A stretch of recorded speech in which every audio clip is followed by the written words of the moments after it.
พวกนี้เลยแม่นแล้วก็เป็นแบบนี้แหละต้นกล้าเป็นแบบนี้เพราะว่าพวกมีความรู้นั้นเขาย่านพวกว่าจะทำมันย่านได้มันย่านเสียอำนาจแบบบักโปรตีนได้มันละซ้ำละสายได้บักโปรตีนก็ตายในที่สุดอันนี้คือกันทองลุ้นสิตายไปเองหัวใจวายเองได้เห็นหน้าลุงสุนทรานี่ทองลุ้นนี่เหี่ยวเหี่ยรถนะเพราะว่าเริ่มต้นคนที่หนึ่งขึ้นศาลคือบักทองลุ้นลุงสุนทราย่างเข้าประเทศลาวนะทองลุ้นขึ้นศาลก่อนมุงมันเหี่ยวเหี่ยเองแต่ในความที่เป็นมนุษย์ของลุงนั้นจะตอนหำบักทองลุ้นบ่แม่นปาดหำมันได้บ่แม่นได้ลุงจะตอนมันแบบใดลุงจะบ่ให้มันตายลุงจะบ่ให้มันไปสัมมนาแต่ลุงจะให้มันอยู่กักขังบริเวณบ่ให้หนีไปประเทศใดบ่ให้มีพาสปอร์ตบ่ให้มีใบเดินทางลุงจะเห็นบักทองลุ้นเด้อฟังเด้อพวกเจ้าเด้อบักทองลุ้นบ่มีสิทธิ์หนีไปประเทศใดบ่มีพาสปอร์ตบ่มีใบเดินทางให้อยู่ในประเทศลาวแล้วบ่ให้มีสิทธิ์ลิ้นการเมืองอันลุงตอนมันแหละนี่นะบ่ให้มีสิทธิ์โฆษณาส่วนเสือเงินมันมีเท่าใดไปกวดเบิ่งในธนาคารมันถ้ามันมี100 ล้านบักทองลุ้นมีเงินฮอด100 ล้านลุงจะเอาให้มันไว้5 ล้านดอลให้มันกินซ้ำตายเอาป้าไว้แต่5 ล้านดอลดินดอนตอนหญ้าก็บ่ให้มีแต่เฮือนหลังหนึ่งดินตอนหนึ่งเท่านั้นให้มีเท่านั้นจงไว้ให้5 ล้านบอทให้5 ล้านดอลอีก95 ล้านดอลเอาเป็นทุนการศึกษาเอามาสร้างโรงเรียนตายแน่นอนช็อกตายบ่ทันได้ขึ้นศาลนะตายก่อนแล้วพวกสาวกเขาบอกพวกสาวกเขานั่นให้เวลาเปลี่ยนใจ2 อาทิตย์ให้สารภาพเบิดให้ทุกคนสารภาพเปลี่ยนใจและพวกที่ร่ำรวยผิดปกติแต่75เจ้ามีหยังเจ้าเป็นไผและ50 ปีมานี่เจ้าเฮ็ดหยังเจ้าจะรวยแท้พวกนี้กวดเบิดลุงจะกวดสอบเบิดเอานักคิดบัญชีสากลพุ่นเข้าไปเจ้าค้าขายยังแต่ละมื้อแต่ละวันเจ้าได้เท่าไหร่รายได้เจ้าเท่าไหร่เจ้าแจ้งมาเจ้าค้าขายยังเจ้าจะได้แบบนี้ถ้าบ่เข้าบ่ออกแล้วหยุดติดคุกถ้าบ่อยากติดคุกส่งเงินคืนแก่รัฐแก่หลวง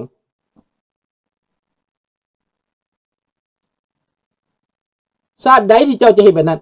ระดับประธานประเทศนั่นแหละตายก่อนหมู่นั้นต้นกล้า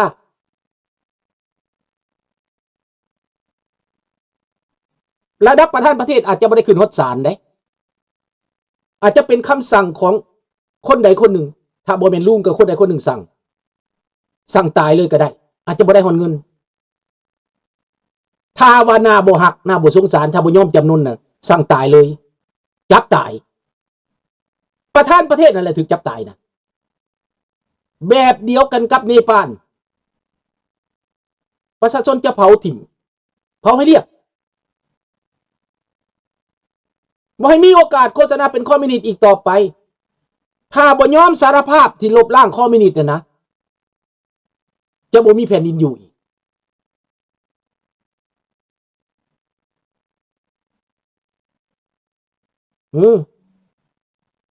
สืบง่ายๆบ่ได้ยากเนาะฟังเอาไว้ต้นกล้าเอาไปเป็นบทเรียนเด้อหลานเด้อเอาไปคิดเด้อถ้าเจ้าอยากหัวก็หัวไปโลดบ่ได้เว้าหยังแต่อย่าให้ลืมอย่าให้ลุงฮู้เด้อว่าต้นกล้านั้นหัวขวัญลุงข้าวนั้นบัดฮอดเวลาแล้วต้นกล้าสิหัวออกบ่ล่ะถามว่าเจ้าสิหัวออกบ่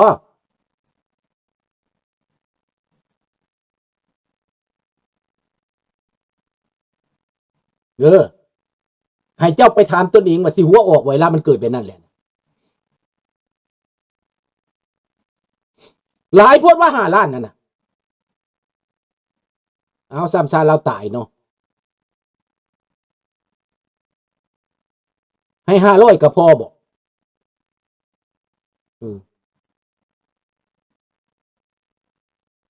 คันสั้นบ่ให้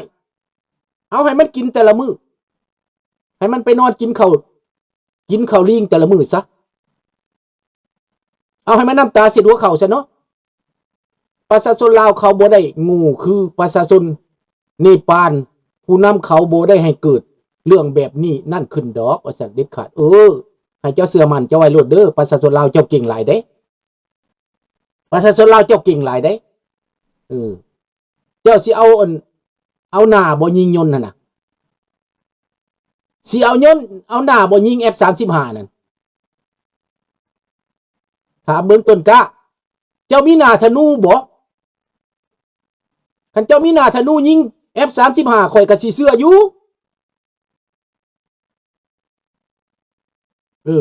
ต้นกล้าเด้อสงสัยยาเสพติดเข้าคาบสมองละติจังจะบ่จักนี่นะ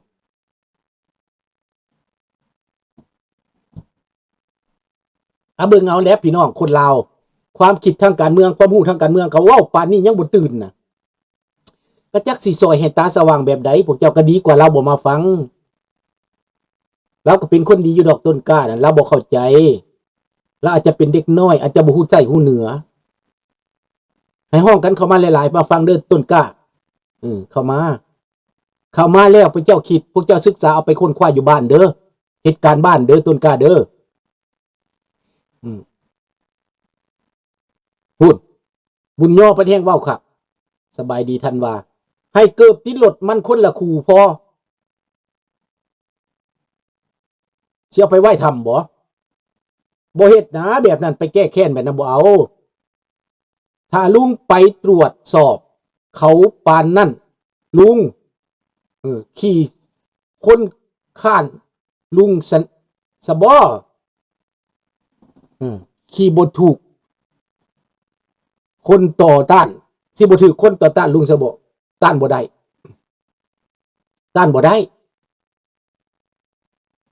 บ่มีไผมาต่อต้านแล้วพวกต่อต้านเรานั่นนะให้ประชาชนหยุดสับเองหยังวะบอกประชาชนไปเลือกเอาโลดของตั้งได้งามตู้เย็นได้งามยึดเอาโลดตอนเปิดใหม่นั่นนะของงามๆเลือกเอาไปให้เจ้าต่อต้านโลดเจ้าอยากต่อต้านเอ็นดูเขาเอ็นเราขาดแม่นกะย่านปล่อยประชาชนนั่นแล้วเหยียบประชาชนคือต้นกล้านี่เราบ่เข้าใจก็บ่เป็นหยังประชาชนแต่ละบ้านมีพนักงานทหารตำรวจโอ้ยบ่เกี่ยวกันเลยพวกบ่มีเงินเดือนนี่นะฮอดต้นกล้าน่ะสิมาขอเฮ็ดเวียกนำลุงนี่นะเสื้อนี่เจ้าได้เท่าใดเดือนนึงได้2 ล้านบ่3 ล้านบ่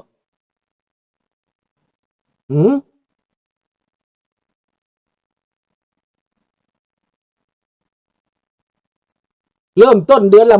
10,000 บาทนะ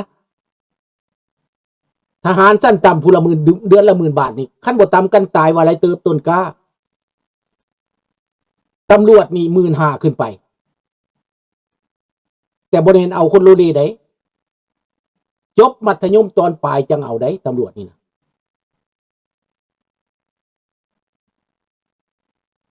เด้อก็แม่นพนักงานหลักมดเขาฮู้มดว่าสร้าง3หัวเป็นพวกขายชาติให้จักรพรรดิป้าตุจะไปเฮียนมาแต่ไสสร้าง3หัวขายชาติให้จักรพรรดิโอ้ความจริงต้นกล้าเจ้ากับมื่นหูมื่นตาอยู่บ่สร้าง3หัวขายชาติให้จักรพรรดิสร้าง3หัวไม่ลำหนึ่งก็ยังบ่ได้ขายค่อยมีเหตุเวียกนำหลัดมา 6-7 ปีแล้วบ่มาตัวก็ได้โอ้ยบอกซื้อมาแม่คะแนนบอกซื้อมาเปิดหน้าเปิดตามาโลดเจ้าเป็นคนหักหลัดนำทองรุ่นสอนใส่แหละบอกซื้อจริงๆมาโลดนำสกุลมาโลดว่าเขาสิเอาน้ำเจ้าบอกคนลาวนั่น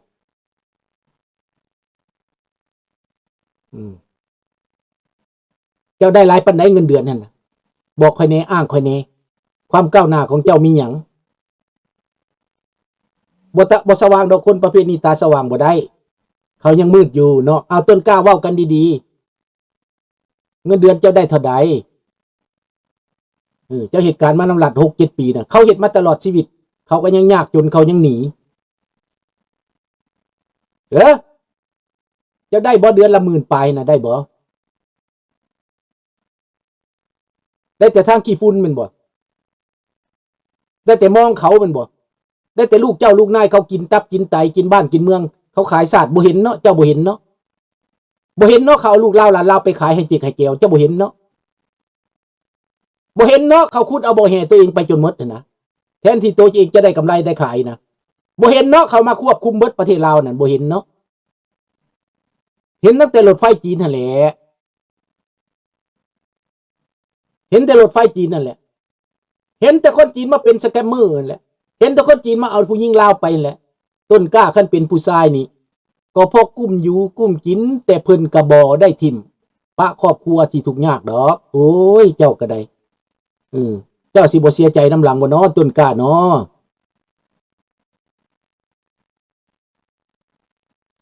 ขายชาติบ้านเมืองคู่มือนี่แม่นหลักพวกเจ้านั่นแหละต้นกล้าเอ้ยเปลี่ยนใจซะเวลาให้เปลี่ยนใจเวลาให้เปลี่ยนใจให้หลานเปลี่ยนใจภายใน1 เดือนซะเนาะ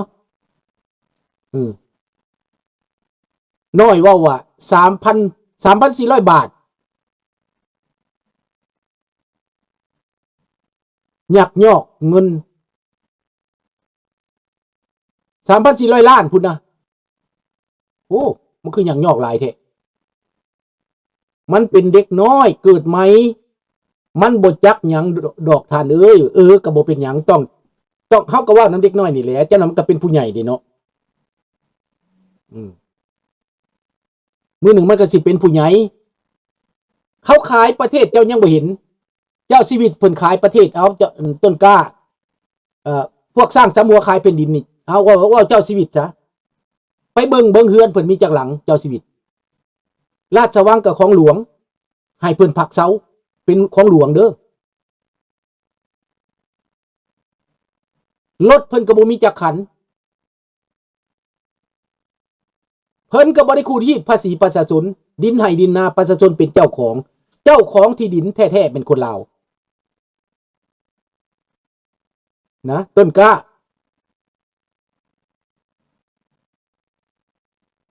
พระเจ้าแผ่นดินบ่ได้ร่ำรวยบ่เป็นเศรษฐีและก็บ่ได้ใช้อำนาจบ่ได้เคยเอาผู้ใดเข้าคุกบ่ได้เคยฟ้องร้องผู้ใดอีกเจ้าชีวิตได้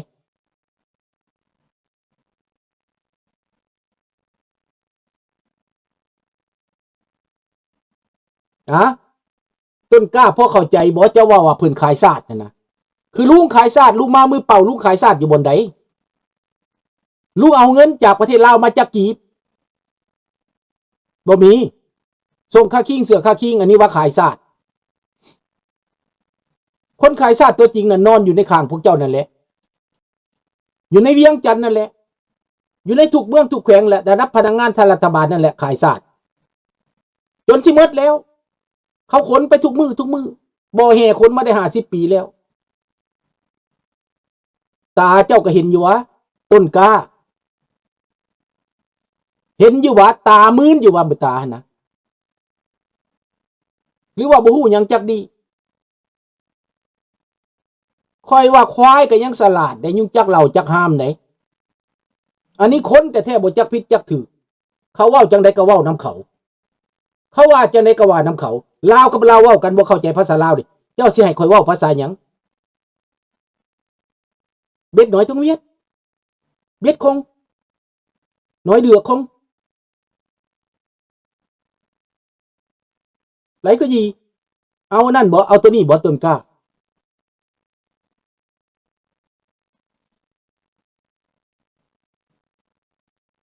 เอาหยัง